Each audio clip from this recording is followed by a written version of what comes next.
this Pentium laptop. If I can actually get my damn key installed in here.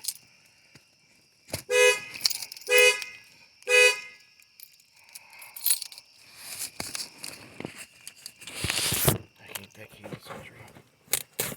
Most days.